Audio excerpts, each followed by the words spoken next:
당신을 통해서 일하십니다. 하나님께서 사모님을 통해서 일하십니다.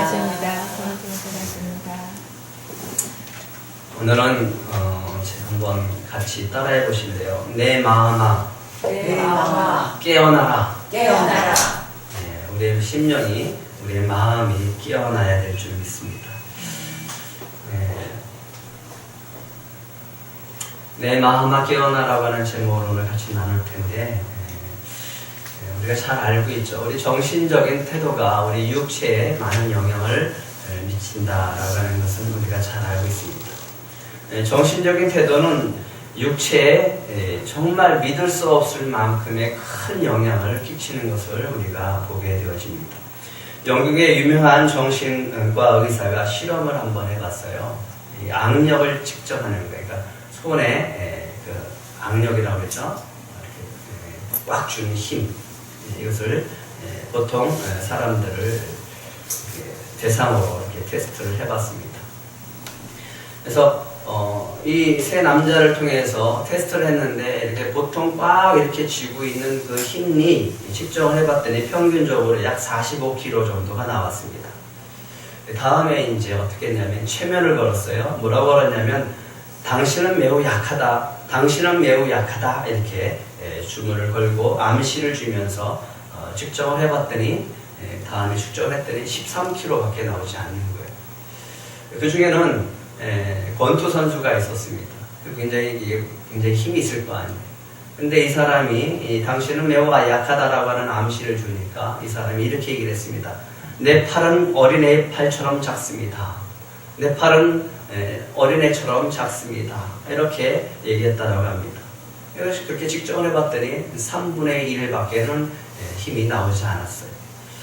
다음에는 이렇게 암시를 줬어요. 당신은 강하다. 당신은 강하다. 라고 그렇게 암시를 주고 측정을 해봤습니다. 그런데 놀랍게도 64kg가 나왔습니다.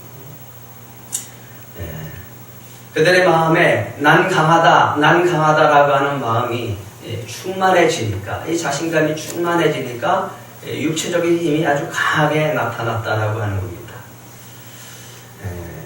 마음의 힘이 우리 육체에 얼마나 큰 영향을 주는지 잘 보여주는 그런 실험이라고 할 수 있습니다.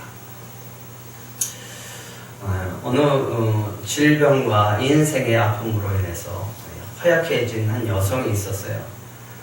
첫 남편은 결혼 후 얼마 되지 않아서 죽었고, 둘째 남편과 결혼했지만 이 둘째 남편이 이 부녀와 바람이 나서 이 여자를 버리고 떠나버렸어요. 그러다가 가난하게 살다가 건강도 지키지 못하고 그렇게 죽어버렸어요. 이 남편과 사이에서 이 4살 난 아이가 있었는데 이 여자가 너무나 낙심이 되고 힘들고 어렵고 육체도 건강하지 못해서 4살 난 아들을 버려버리게 됩니다. 그리고 나서 31년 뒤에 이 아들을 다시 만나게 되어졌지만 몸이 너무 허약해져서 아이를 제대로 돌볼 수도 없는 그런 상태에서 다시 만나게 되어졌습니다. 그러면서 항상 이 여인에게는 걱정과 염려가 있는데 이 건강에 대한 염려예요. 건강에 대한 염려로 그렇게 살아가게 되어집니다. 그런데 어느 추운 날 얼어붙은 길을 걷다가 그만 미끄러져서 이 척추를 굉장히 크게 다치게 되어집니다. 고통이 얼마나 큰지 날마다 소리를 지르고 또 발작이 일어나고 경련이 일어날 정도였어요. 의사가 진단하기를 오래 못 살 것 같다라는 진단을 내렸습니다. 그리고 다시 살아난다고 하더라도 다시는 2다리로 걷지 못하는 사람이 될 것입니다. 라는 그런 진단을 내리게 됐습니다. 여인이 침대에 누워서 고통스러워합니다. 발작을 일으키기도 하고 경련을 일으키기도 합니다. 그러면서 침상에 누워서 죽음을 기다립니다. 그러다가 어느 날 성경을 펼쳐봐야 되겠다는 생각으로 성경을 펼칩니다. 성령의 인도하심 따라 이 성경을 읽고 있을 때 이 여인의 마음에 큰 감동이 되어지는 성경 구절을 읽게 되어집니다. 그 말씀이 마태복음 9장에 나오는 말씀입니다. 한번 같이 읽어볼까요? 시작. 침상에 누운 중풍병자를 사람들이 데리고 오거늘 예수께서 그들의 믿음을 보시고 중풍병자에게 이르시되 작은 자여 안심하라 내 죄의 사함을 받아내니라. 이 말씀이 굉장히 마음에 크게 와닿기 시작하는 거예요. 6절 7절도 한번 같이 읽겠습니다. 중풍병자에게 말씀하시되 일어나 내 침상을 가지고 집으로 가라. 그가 일어나 집으로 돌아가거늘. 이 말씀을 읽는데 성령의 감동이 마음에 확 와닿는 거예요. 마음에 강력한 에너지가 생기는 것을 느낄 수가 있었습니다. 그가 일어나 집으로 돌아가거늘. 그가 일어나 집으로 돌아가거늘. 이 말이 계속해서 마음속에 울려지는 거예요. 이 말씀을 붙들기 시작하자 성령의 은혜 속에서 마음이 뜨거워지면서 마음에 뭐라고 할 수 없는 그 강력한 에너지가 솟아나기 시작을 합니다. 그러자 그녀의 입술에서 이런 놀라운 믿음의 고백이 터져나오기 시작합니다. 나도 이 침대에서 일어나 걸을 수 있다. 나도 이 침대에서 일어나 걸을 수 있다. 이 말이 고백되어지고 시작하면서 급속하게 몸이 좋아지면서 침대에서 일어나게 되어집니다. 이런 믿음이 생기자 정말로 자신도 일어나게 되어졌다라고 하는 거예요. 이 놀라운 경험을 하고 난 다음에 이 여자는 사람들을 만나면서 자신이 어떻게 건강을 찾았는지 그것을 이야기하면서 건강 회복에 대한 이야기들을 하면서 살았다고 합니다. 정신적인 태도는 육체에 놀라운 영향을 미치게 되어집니다. 하지만 우리 마음에 성령께서 믿음을 주시면, 우리에게 소망을 주시면 정말 소생이 불가능한 환자를 일으킨 역사처럼 우리도 다시 일어나게 되어지는 능력에 나타날 줄 믿습니다. 아멘. 오늘 이 시편 57편은 다윗이 사울을 피해서 동굴로 피했을 때 지은 시라고 기록하고 있습니다. 사울은 다윗이 엥게디 광야에 숨어있다라고 하는 소식을 듣고서 특공대 3,000명을 뽑습니다. 이스라엘의 가장 뛰어난 그 군사들을 뽑아서 다윗을 추격하기 시작을 합니다. 그리고 점점 다윗을 포위에 들어가기 시작을 합니다. 다윗은 숨을 곳이 없었어요. 그래서 들렴서 바위에 있는 어느 한 굴을 선택해서 숨어 들어가기 시작합니다. 그런데 당시 다윗을 따르던 사람들이 600명이나 됐어요. 그 많은 600명을 데리고 굴 속에 들어간다라고 하는 것이 쉽지 않았고, 굴 속에서 아무 소리도 내지 않고 조용히 숨어 있는다는 것이 결코 쉬운 일은 아니었습니다. 다윗이 얼마 전에 10사람들의 요청으로 블레셋을 물리쳐줬어요. 그런데 이 10사람들이 배신을 했어요. 그러면서 다윗이 숨어있는 곳을 사울에게 전해서 사울이 쳐들어오게 되어집니다. 사울이 포위에 들어왔어요. 다윗을 거의 다 잡았을 때쯤 되어졌습니다. 그런데 하나님의 놀라운 역사 속에서 블레셋을 쳐들어가게 해서 다 잡은 사울이 포기하고 블레셋 때문에 철수해야 되는 그런 상황이 되어졌습니다. 그런데 이번에는 그렇지 않아요. 이번에는 정말 이 3,000명의 군대를 뽑아서 다윗을 좁혀오는 거예요. 만약에 다윗이 굴 속에 있는 것을 발견하게 되어지면 600명 전체가 다 몰살하게 되어질 수 있는 아주 위험한 위기의 상황에 처해져 있는 상황입니다. 다윗이 굴 속에서 어떻게 하고 있었을까요? 다윗이 굴 속에 숨어 있을 때 얼마나 마음이 답답하고 두려웠을까? 혹이라도 이 사울이 알아차리면 어떻게 하나? 군사들의 쳐들어오면 어떻게 하나 하는 그런 두려움 속에 있었을 겁니다. 날마다 자신을 죽이려고 하는 저 사울만 생각하면, 사울 왕만 생각하면 내 마음속에서 분노가 치밀어 오르는 거예요. 저주하고 싶죠? 정말 죽이고 싶죠? 그런 마음이 가득합니다. 하나님 좀 빨리 사울을 죽여서 좀 이 도망치는 신세에서 벗어나고 싶습니다. 그런 마음이 왜 없겠어요?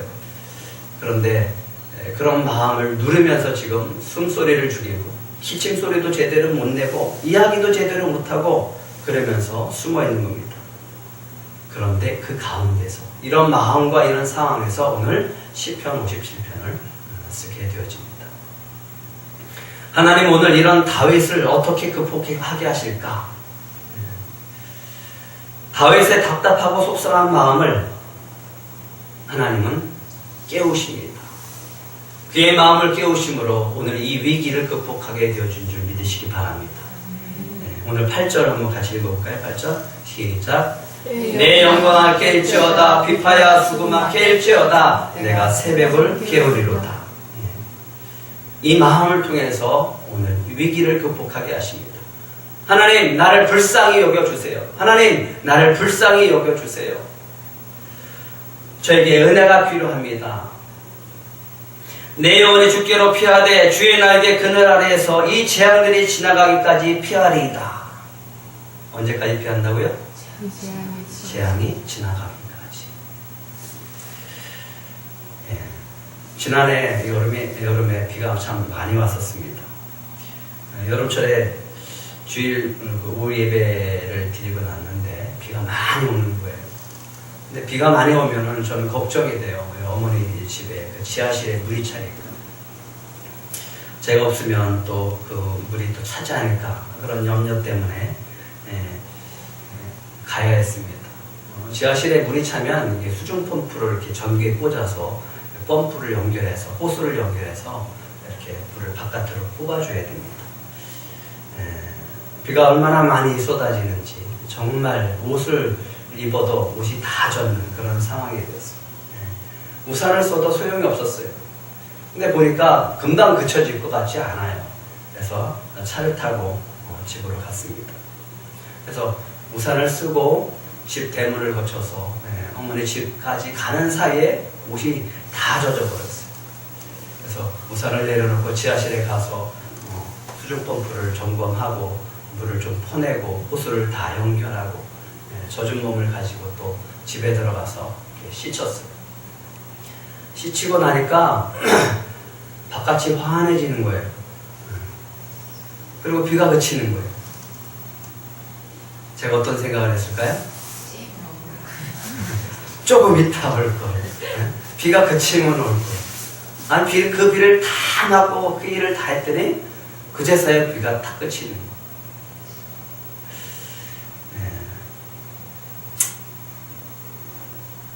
그럴 때 우리 생각합니다. 좀 기다릴 걸. 좀 비가 그칠 때까지 좀 기다릴 걸 하는 생각이 듭니다. 재앙이 지나갈 때까지 주님께 피하시기 바랍니다. 재앙은 여름 소나기와 같습니다. 막 쏟아지는 것 같지만 언젠가는 반드시 그치게 될 줄 믿습니다. 다윗은 이렇게 답답하고 힘든 상황에서 낙심하지 않고 자신의 마음을 깨우기 시작을 합니다. 내 영혼이 주님의 그 크신 날개 그늘 아래 피해 있으면 이 재앙이 어떻게 되리라? 지나가리라. 내가 주님의 그늘 아래 피해 있으면 이 재앙이 지나가리라. 이것이 다윗의 마음이었습니다. 3절도 한번 같이 읽어볼까요? 3절 시작. 그가 하늘에서 보내사 나를 삼키려는 자의 비방에서 나를 구원하실지라.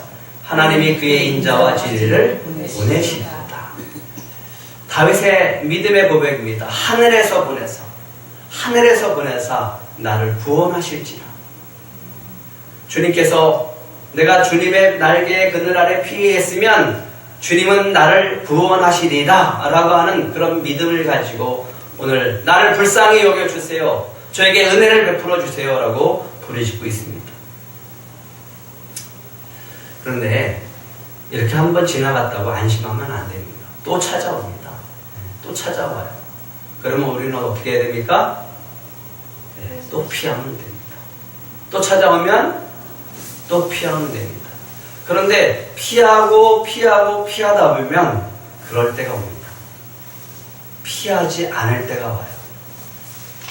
재앙이 오더라도 맞부딪혀서 극복하고 싶은 그런 용기가 생길 때가 있습니다. 그때까지 피하시고 그때가 오면 돌파해서 승리하시기를 축복합니다. 우리에게 오는 시험과 환난과 고난은 잠깐이라고 베드로는 얘기하고 있습니다. 베드로전서 1장 6절 한번 같이 읽어볼까요? 시작. 그러므로 너희가 이제 여러 가지 시험으로 말미암아 잠깐 근심하게 되지 않을 수 없으나 오히려 그게 기뻐하는도다.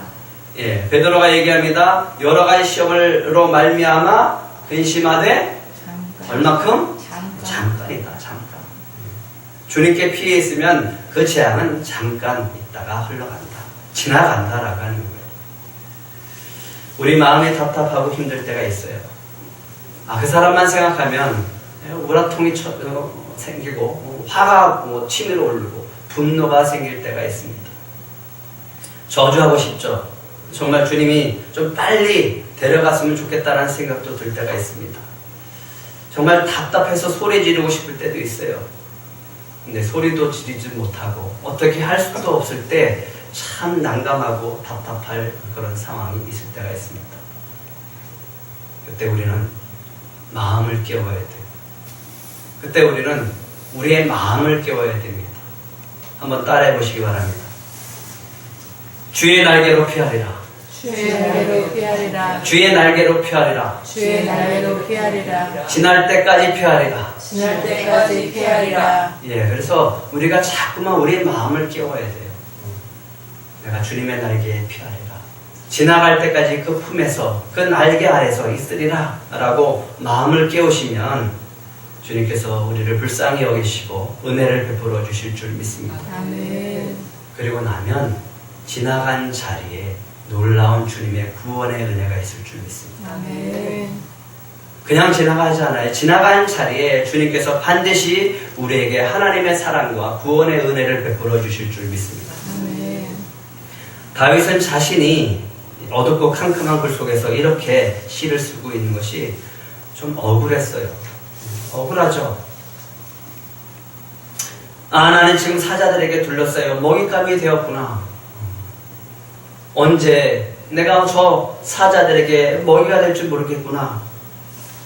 저 인간들이 나를 잡으려고 또 올무를 쳐놨구나. 그물을 쳐놨구나. 내 영혼아 억울하다. 참 억울하다. 이렇게 당하고만 있는 것이 억울하기도 하고 답답했습니다. 그래서 억울하고 답답한 마음을 어떻게 극복하냐 하면 마음을 깨버리는 거예요. 두려운 마음을 깨버리고 이 답답한 마음을 깨버리는 겁니다.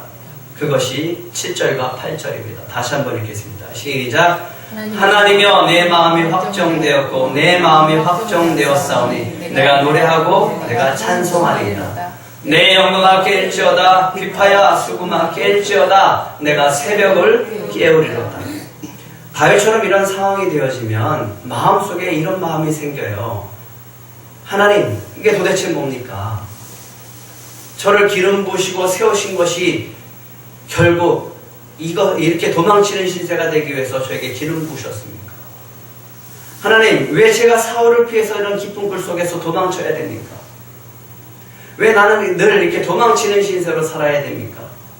하나님, 도대체 왜 제게 이런 고난을 주십니까? 왜 이렇게 많은 사람들의 우두머리가 되게 하셔서 나 혼자 도망치는 것도 버거운데 이들을 데리고 도망치게 하십니까?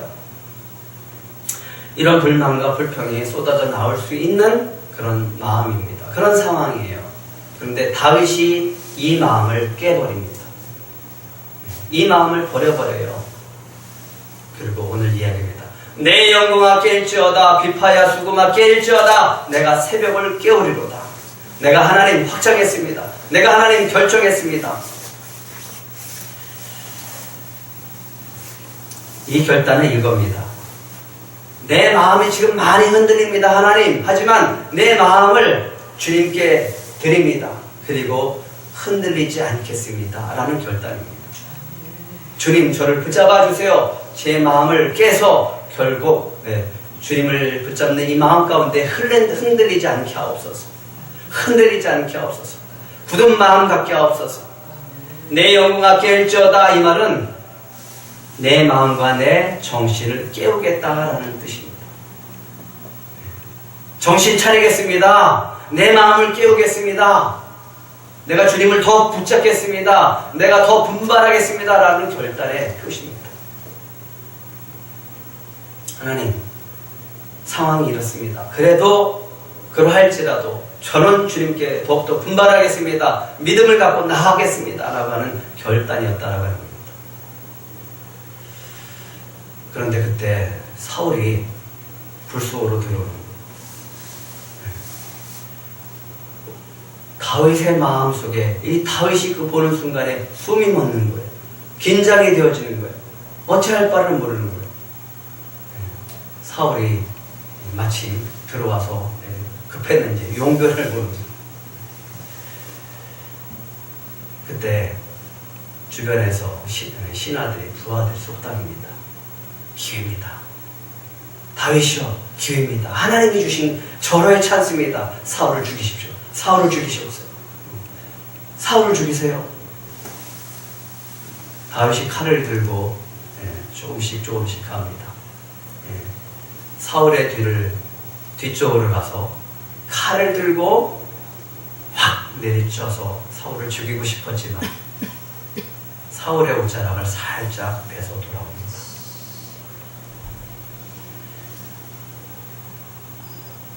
그리고 부하들한테 이렇게 얘기합니다. 하나님께서 기름 부어주신 왕이다. 하나님께서 기름 부으신 왕이기 때문에 나는 죽일 수 없다. 너희들도 죽일 수 없다. 그러면서 그 옷자락을 배운 것 가지고도 양심의 가책이 되어져서 하나님께 회개를 합니다. 하나님, 잘못했습니다. 내가 죽이고 싶은 마음에서 이 옷자락을 잘랐습니다. 그러면서 부하들에게 말립니다. 저는 하나님께서 기름 부어 세운 왕이다. 우리가 죽일 수 없다. 우리가 죽일 수 없다. 마음이 깨지는 거예요, 마음이. 그런데 우리의 마음이 깨지면요, 하나님이 일하십니다. 우리의 마음이 깨지기 시작하면 하나님이 일하세요. 용서한다는 거 정말 어렵습니다. 나를 억울하게 만든 사람을 용서하기는 더더욱 어렵습니다. 어떤 여성이 있는데 중학교 때 담임 선생님을 용서할 수 없어서 병이 걸린 여자가 있었어요. 30살이 넘었어요. 30살이 넘도록 이 선생님만 생각하면 화가 치밀어 오르는 거예요. 이 담임 선생님이 남자 선생님이었는데 친구들 앞에서 자신을 욕하고 뺨을 때리는 그런 치욕적인 일을 벌였어요. 그리고 이름표 위에 자신의 가슴을 만졌던 그런 일이 있었습니다. 30살이 넘도록 생각만 하면 정말 수치심 때문에 얼굴이 빨개지고 화가 났어요. 그래서 이 선생님 때문에 받은 상처 때문에 대인기피증이 걸려버려요. 하도 억울해서 대학 때는 복수하려고 선생님 집에 찾아갔대요. 배를 눌러야 되는데 배를 누르지 못했어요. 배를 눌리지 못하고 그 대문에서 선생님한테 크게 욕하고 그냥 돌아왔대요. 한 번은 너무 억울해서 장문의 편지를 써서 보냈어요. 답장이 없는 거예요. 답장이 없는 것 때문에 또 상처받고 화가 나는 거예요. 그래서 결국은 신경성 대장염도 생기게 됐습니다. 이 여성에게 정신과 의사가 처방전을 내려주었습니다. 어떤 처방전이었을까요? 당신의 치료제는 용서뿐이 없습니다. 용서하세요. 의사는 이런 얘기를 합니다. 죽으면 죽으리라는 저자 안인숙 여사는 이런 말을 했습니다. 이웃사랑은 이를 악물고 하는 것입니다. 그렇게 말씀하셨습니다.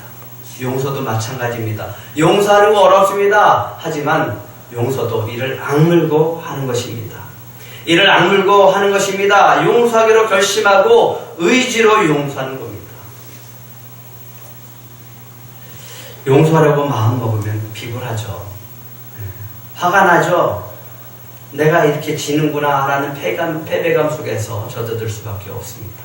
하지만 그럴 때일수록 이 정신과 의사는 이렇게 얘기를 합니다. 당당해지십시오. 당당해지십시오. 이를 악물고 용서하고 또 용서하면 치료가 되어지고 해결이 됩니다. 여러분들 마음에 혹 사울과 같은 사람 때문에 억울하고 분해서 복수하고 싶은 마음이 있습니까? 마음을 깨보시기 바랍니다. 이를 악물고 용서하고 마음을 깨십시오. 저 인간이 원수가 아니라 저 인간이 불쌍하게 보일 때까지 우리가 주님 앞에 기도하고 주님의 날개에 피해 있어야 됩니다. 그리고 그렇게 결단을 해야 됩니다. 불쌍히 보일 때까지 우리의 마음을 깨워야 됩니다. 그렇게 마음을 먹을 때 주님께서 우리에게 용서할 수 있는 마음을 허락해 주실 줄 믿습니다. 그리고 불쌍히 여길 수 있는 그런 마음도 허락해 주실 줄 믿습니다. 다윗은 이를 악물고 이런 마음을 가지고 자신의 마음을 깨우기 시작합니다. 하나님이여, 내 마음이 확정되었고 내 마음이 확정되었사오니 내가 노래하고 내가 찬송하리이다. 사울이 아니라 하나님께 마음을 돌립니다. 하나님, 내가 확정했습니다. 하나님, 제 마음이 확정되어졌습니다. 이제 하나님을 찬송하겠습니다. 내 영혼아 깨어라, 비파야 깨어라, 수금아 깨어라, 내가 새벽을 깨우리로다. 일어나라, 일어나라. 자신한테 하는 거예요. 일어나라, 비파야 깨라, 수금아 깨라. 이 어두운 날들이 이제 다 갈 것이다. 새벽을 깨워라, 새벽에 와라, 내일에 와라. 그러면서 그 마음속에 내일을 기대하기 시작하는 거예요. 소망이 생기는 거예요. 마음이 깨어지게 되어지면 주님께서 우리에게 새 소망을 주실 줄 믿습니다. 소망을 줘요. 살아갈 힘을 주십니다. 이렇게 마음을 깨우게 되어지면 원수를 불쌍히 여길 수 있는 마음으로 바꿔주시고 그 두려움이 소망으로 바뀌어지게 될 줄 믿습니다. 다윗이 사울을 피해서 캄캄한 동굴 깊숙한 곳에서 자신의 마음을 깨우기 시작합니다. 그래, 이 고난이 지나가기까지 피하리라. 내 마음속에 계속 그렇게 다짐해 보는 겁니다. 이 고난이 지나가기까지 주님의 날개 아래 내가 피하리라. 피하리라. 지나가리라. 지나가리라. 저 인간, 저 원수 같은 인간 당장 내 칼로 죽이고 싶지만 용서하리라. 그리고 저 인간을 불쌍히 보리라. 그리고 다윗이 마지막으로 자신의 마음을 깨우는 장면이 하나 있습니다. 9절입니다. 9절부터 11절까지 한번 쭉 같이 읽어보겠습니다. 시작. 주여, 내가 만민 중에서 주께 감사하며 문나라 중에서 주를 찬송하리이다. 무릇 주의 인자는 커서 하늘에 미치고 주의 진리는 궁창에 이르나이다. 하나님이여, 주는 하늘 위에 높이 들이시며 주의 영광이 온 세계 위에 높아지기를 원하나이다. 마지막으로 다윗이 결단하고 마음을 깨우는 것이 있습니다. 이겁니다. 한번 따라해 보실래요? 이것도 감사하리라. 이것도 감사하리라. 이것도 감사하리라. 이것도 감사하리라. 이 상황도 감사하리라. 이 상황도 감사하리라. 내가 만민 중에 주께 감사하며 문나라 중에서 주를 찬송하리다. 감사 안에는 찬송이 들어가 있죠. 감사로 바꾸는 거예요. 이 상황을 지금 감사로 바꾸는 거예요. 사울의 동굴에서 나가자 다윗도 뒤따라 나갑니다. 왕이여, 하나님께서 오늘 당신이 불의했을 때 내게 죽을 기회를 주셨습니다. 하지만 내가 당신의 옷자락만 베고 당신을 죽이지 않았습니다. 왜냐하면 당신은 하나님께서 기름 부어 세우신 왕이기 때문에 죽이지 않았습니다. 하나님께서 나의 사정을 살피셔서 왕의 손에서 저를 건지시기를 원합니다 라고 합니다. 그러니까 사울이 깜짝 놀랍니다. 이게 누구의 소리냐? 다윗의 소리가 아니냐? 사람이 그 원수를 만나면 그를 죽이지 않고 그냥 돌려보내는 법이 없는데, 그런 사람이 없는데 너는 참 나에게 선을 베풀었도다. 다윗아, 내가 오늘 나에게 영원한 이 선한 일을 인하여 하나님께서 너에게 선으로 갚아주시기를 원한다. 그러면서 얘기합니다. 보라, 나는 내가 반드시 왕이 될 것을 안다. 너는 반드시 왕이 될 것이다. 너는 반드시 왕이 될 것이다. 누구의 입에서요? 사울의 입에서 다윗을 향해서 얘기합니다. 너는 반드시 하나님께서 왕으로 세우실 것이다. 나는 그걸 안다. 다윗이 원수 갚는 것을 하나님께 맡겼어요. 그리고 마음을 깨버립니다. 그러니까 하나님께서 놀랍게 역전을 시켜서 사울로 하여금 다윗을 축복하고 다윗을 칭찬하는 말을 듣게 합니다. 그리고 또 한 번 사울을 죽일 기회가 한 번 또 있었어요. 그때도 똑같이 사울을 향해서 얘기합니다. 내가 죽일 수 있지만 당신이 하나님께 기름 부은 왕이기 때문에 죽이지 않습니다.